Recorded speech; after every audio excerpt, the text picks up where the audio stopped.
I went into this with open eyes. I knew there would be heavy lifting. Frankly, I thought we'd be at 82 points. That was my goal. So we're noticeably, significantly short of that. But I knew you don't turn it around in a season. I didn't like losing all these games. You go into this expecting the worst, hoping for the best. We make good decisions, and I'm disappointed where we are. But in this business, you have to expect everything. So I guess short answer is it wasn't completely surprising, but I did expect better. How significant a change can you make this summer, and how significant do you intend to change this summer? How significant a change can I make? Yeah, fair. Your core, let's get to the point. Do you foresee digging into some guys that have been key players here to make changes this summer? Well, as a manager, you look at every option. I've been hearing from you in national media about our core all year, and when you look to make changes, you look at significant players, core players. You look at minor players. You look at staff. You look at internal philosophical changes. There's a whole bunch of ways to make changes, and I guess no one is untouchable except maybe a couple of guys. So I mean, I gotta look at everything. As a manager, you have to look at everything, and it's unacceptable to be where we're at.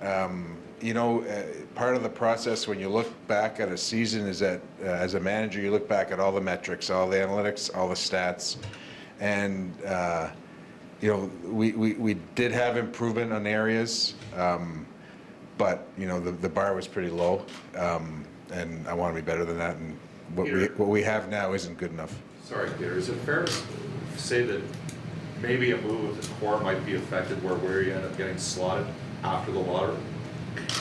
We're going to get a good player. Where we're at, we're going to get a good player, and I guess we can move down to 5 in the worst case scenario, and move up to 1 in the best case scenario. We're going to get a heck of a player. If you're talking about a player that's going to help us right away, yeah, there could be a couple that could play right away, but you have to look at kind of the global perspective here, and not just rely on a player that you're going to get in the draft when you're making a decision. It becomes a factor, Bob, but it's you have to look at the global stuff. The core. Like it's. I mean, these are good young players that we haven't had the success that over the years with these players. So, but you have to look at everything. You have to go look at everything. You talked at trade deadline about maybe that deal for the defenseman not being there at the time, but laying some good groundwork and having some conversations. Are you reasonably confident that you'll be able to, in a meaningful way, address your blue line this offseason? Feel like I'm reasonably confident that I'll be able to address it in a meaningful way. Yes. Yeah. Singular or two? Sorry? One defenseman? Oh, I can't get in. I'm not going to get into specifics. Whether if you're asking if it's in a trade or not, that's probably based on the free market. That's probably the most effective way. Do you, Peter? Sorry, just over here to your right. What happens over the next few months for you regarding just the process of maybe not being able to physically do a lot regarding trades, but just your mindset of what you think about as you get closer to July 1st and the draft and those things where you might be able to really start to shape things? I'm not physically constrained by doing trades in the next couple of months, but if you're just talking about the planning stages and the We're going to go through the meetings with our pro scouts. We've had some significant ones in the last couple of months on the tail end of the deadline. To your point, Ryan, about the kind of the laying the groundwork. There'll be discussions with general managers. We'll wait, to your point, Stoff, about waiting till where we're going to pick. So you're going to have to get all the information you need. But the trade market just doesn't start in and around the draft. You can start it earlier, and if something comes up earlier, then we'll look at it. Do you expect to start next season with a captain? Have you sort of done the groundwork you felt you needed to do in learning what you needed to learn? Yeah, I would say so. Yeah, I would think so. That we would have a captain next year. Peter, Dale Yakubov came out and admitted that him and his agent had asked for a trade near the deadline. Igor Larionov said that he felt that his conversations, there was 3 teams that were fairly interested. Do you feel there's an interest as far as a fair return, if that's an area you look at as far as? Well, there wasn't at the deadline, no. So, Nail, hindsight probably is, he would have maybe approached it in a different way.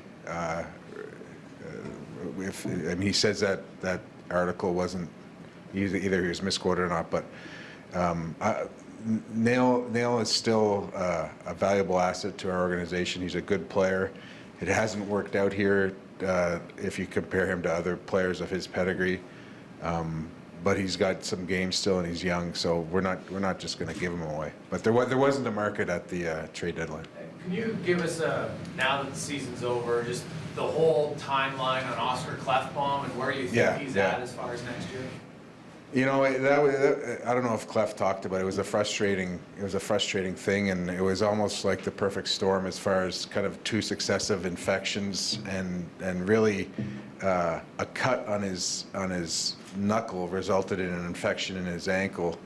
And it was just, and there's been some players that are going through the same things right now. So timeline, I think if we were in the playoffs and he would have been available, I basically just shut him down. I said, Clef, enough. You're probably trying too hard to come back, and it was aggravating it a little bit. So he's going to get the proper equipment. We've been looking at getting the proper skate, customized. And he's, I guess, the silver lining, he's in terrific shape. But I would anticipate him back skating in a month's time. So there's no content, none of the because I think it was Todd, you said they took out a piece of meat, but there's no tendon or ligament damage at all? No. When it comes to those so-called core players, I think a significant part of the fan base is expecting that maybe one of Paul Everly or Nuge might end up in a trade, but a lot of that involves what you can get for the guy, right?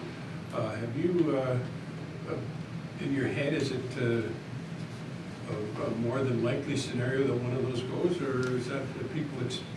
Well, I'm not going to get into specifics. When you're... There are players... There are those 3 players, and there's other players that are players that teams have talked to me about. So I'm not going to get into specifics. Can you do what you want to do without moving any of them? Well, I'd like to upgrade our defense. I guess I could trade our pick. Yeah. So yes, I guess the short answer, yes. Well, I mean, we have a surplus of forwards, and we've got a lack of defensemen. So I'm just trying to. That's probably the easiest formula, right? But Joe, yes, I could. Absolutely, I could do it without trading those guys. Any of those guys. I don't specifically mean those 3 players. Any of our players. As an extension to that, what about to speak to the space you're going to have with the salary cap and what you can do with that? Well, it depends on what the upper limit ends up as. I mean, we've heard as high as 75. We've heard if the players don't elect the escalator, 71, 72. We'll have a good amount of space. Conversely, we'll have players that we have players who make good wages too. So we'll be in a decent position to make some changes. Outside of your defense, Peter, when you look at other areas that you need to improve on, whether it's styles or more size or a better penalty killer or something, is there anything else in your team you feel you need to address other than your defense this offseason? I like size. Like I think especially in our division, to get out of our division, you're going to need some guys that can lean on the bigger players in LA and in Anaheim, and we've added some of those pieces in Cassian and Maroon.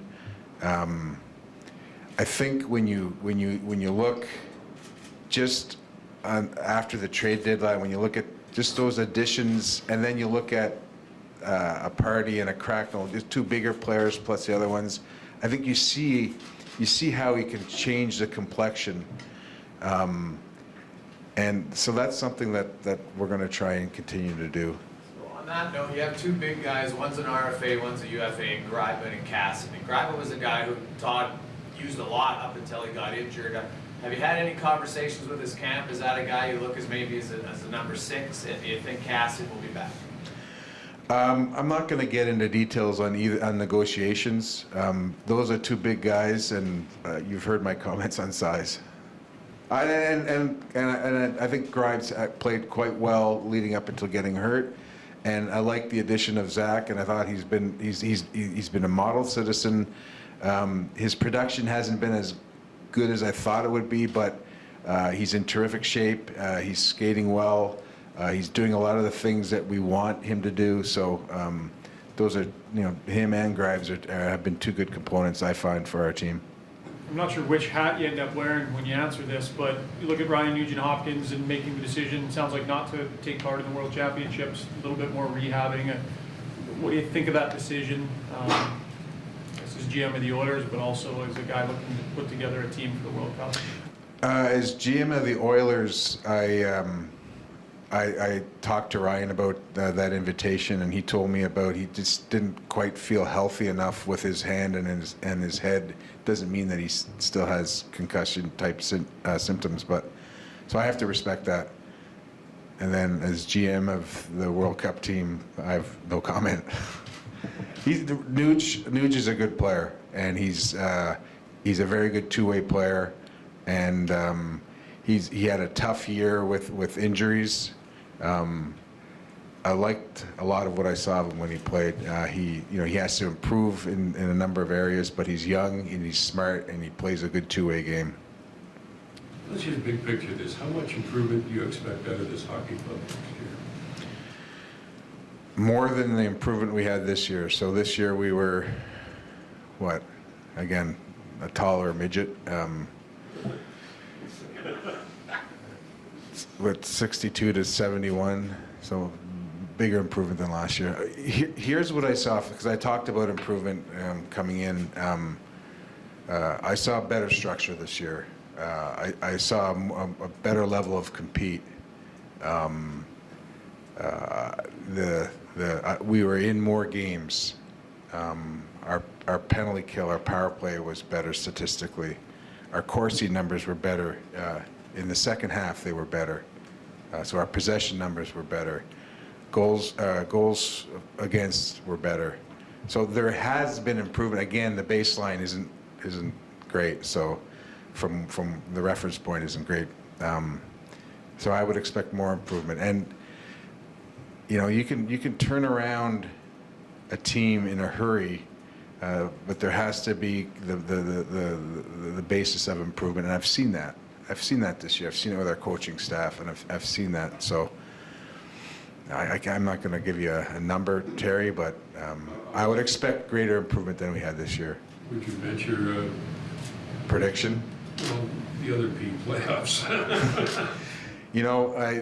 There's every year in this business, you go in trying to make the playoffs, and this year was no different for me. So it'll be the same next year. Another thing is, you hired a coach. You've had a year to see him do his business. What are your thoughts on the guy you hired? I think he did a very good job. Part of the program I spoke to him about leading up to this job was getting the structure in place,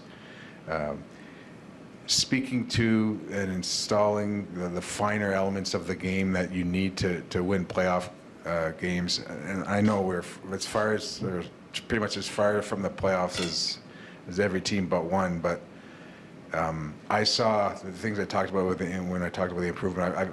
These are areas where you can build upon for next year. So I think Todd's done a very good job, and his staff have done a good job of getting those initial stages and getting the philosophy in and the structure, and these are key components that you need before you can get to the next step. So I've liked the job that they've done.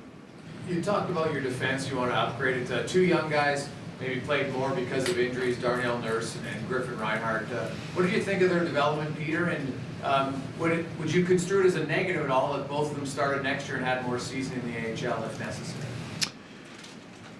I don't think ideally to have them play the whole year this year at the start would have been my plan. It wasn't my plan. I do think that their development curve this year was good. I think specifically on Darnell, I think he went down and played and earned a promotion in the circumstances, and I thought his game, I thought him managing the game got better. I think he still has to improve on certain areas, some stick skills, some defending skills, some game awareness. But I really liked the progress his game made. With Griffin, he was a little bit the flip-flop of that, but the way he finished, I thought he finished strong. He manages the game very well. He's got some areas where he has to improve. I think he's a terrific passer. He sees the game well. So they both, in their own way, had improvement. The second question, would I be, if I improved our defense enough that they would start in the minors, I think we'd be doing a good job. There were huge expectations this year, and I know that you tried to be careful with that with Connor. When you look at the overall season, how would you evaluate him? Did he, is this kind of what you expected other than the course of injury? I think Connor had a very good year. He was obviously points per game. He was the top rookie performer. I think we saw a lot of special games out of him. His competitive spirit and really flourished, I found, during the time when he wasn't playing, and I thought that made him a better player.